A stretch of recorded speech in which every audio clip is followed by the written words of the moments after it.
What we've got here is our version of speed deadlifts. A lot of times what you'll see with people doing the conventional way is they'll take a standard bar weight, say 45% to 50%, and they'll add 25% in band, and that would yield a 75% at the top.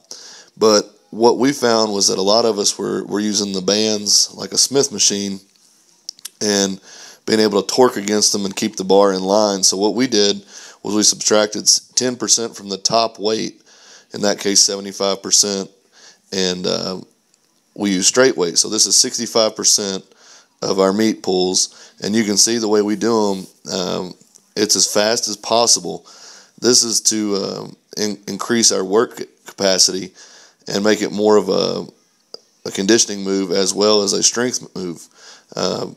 You can see Lance there just coming off of meat. This is his first deadlift day back. He had a good meat PR. And this is John Webb. He's the guy that I'm really looking forward to watching grow. He's been around a couple years, but he really hasn't made a name for himself yet, but he will in the future. And this is Josh Martin. He's an extremely explosive kid, squatted 700 at 198, and you can see they're putting the weight on to various, but as fast as we can pull it, we all did 8 sets of 1 just to really bang them out like this. We go in groups of 2 like this. We pair up with somebody that's using a similar weight, and that just makes it easy. So as you can see, as soon as he steps up to the bar, sets his feet, he's ready to go, and then he drops it. I'm back up, the weight's on, and I'm ready to go myself. This has been really, really good for me as a bigger lifter or a heavier lifter. What it's allowed me to do is constantly fatigue myself in such a way with lighter weights. And that's what you want to keep in mind, is when you have lower percentages on the bar, to try to find the intensity in other ways. And this is one of the ways that I've found that works for me. I took my deadlift raw from 725 in April to 804 in November at the SPF Backyard of the Century meet out at Mark Bell's gym at Super Training. And this was one of the ways that I did that. I did use the bands a little bit along the way, but that's the way training should be. It's always evolving. So, that was one of the things that we've come to the conclusion, is that this is working really well for us. That's not to say we won't go back to the bands, but we're trying to maximize bar strength with just the bar. That was Brad Little. He's pulled 730 at 181. This is Corey Hayes. He's an extremely talented raw lifter and geared lifter. He lifts in the 220, and he will be lifting in the 242 class very soon. As you can watch Brad, he's extremely efficient in the deadlift.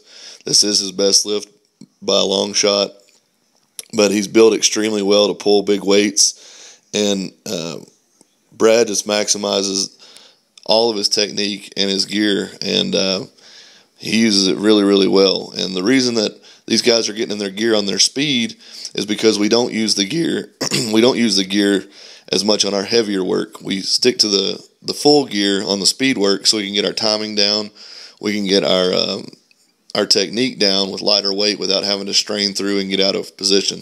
This is another thing that's really worked well for us. And about 4 weeks out, 3 weeks out, we will gear up for a full 100% attempt in training. Here you got Corey doing some deficit deadlifts after, just trying to get some extra work in. This is something we've all been doing. Some of us did the snatch grip pulls, and Corey chose to do the deficits. Next up, we've got some Olympic squat pause reps. Again, this is John. We're using right around 50% of our best squats. He squatted, I believe, 580. So he's using about 290 right here. That's a 60-pound bar. And we're just counting for 5 seconds in the hole, trying to keep our body position good, trying not to round over too bad. And John, as you can see, I don't know if you can see very well, but he's extremely, extremely muscular for his body weight. Right now he weighs about 198 pounds, 200 pounds, and just carries it really, really well. He's a very lean guy. He's got huge calves. And like I said, you're going to hear a lot from him in the coming years. Next up for me, I'd already done a set with 405 for 5 with a 5-second pause in the hole. I wanted to challenge myself a little bit. My previous best it's not like I go all out on these, but my previous best was, let's see, 5:15 or 5:10, I'm sorry, for 3 with a 3-second pause. So I tried to get a 5-second pause on 3 reps and just take them as deep as I could. Again, keeping the body position in line as much as I could. And the thing about this is it's not as taxing as you might think on the legs. What it's taxing on is the back and the stomach, because you're down there holding your air so tight. And this just got really bad on the second, third rep. I mean, I was really starting to feel it in my legs, especially after the first set. But these are great. They help build explosion. They work your ass and your hamstrings tremendously. You ought to try these sometime. Coming up next, we've got leg press. This is one giant set. We had 6 plates on there. Not going to impress a lot of the leg press heroes, but we had one giant set of 50 reps nonstop. You couldn't rack it until you got 50. These were brutal after the squats and the deadlifts, especially the snatch grip deadlifts. This is a variation on some ab work. You can see we got them standing on our feet and holding our knees. You got a monster mini band and a double mini band, or a single mini band, I'm sorry. But we come up and arch and don't let our back go all the way down. We try to keep our abs contracted the whole time and squeeze up. We did these for a set of 25 and one set of 25 today, 20 to 25. And then we finished up our workout with one set of 50 on these leg curls using the mini bands wrapped around our ankles. Just go as fast as you can, one set, no stopping. We usually do 2 sets on these, but because of all the other leg work we had done today, we were just kind of cruising here by the end, and it was a really good workout. So, again, thank you guys for watching. Got the ebook coming out Tuesday. Check it out.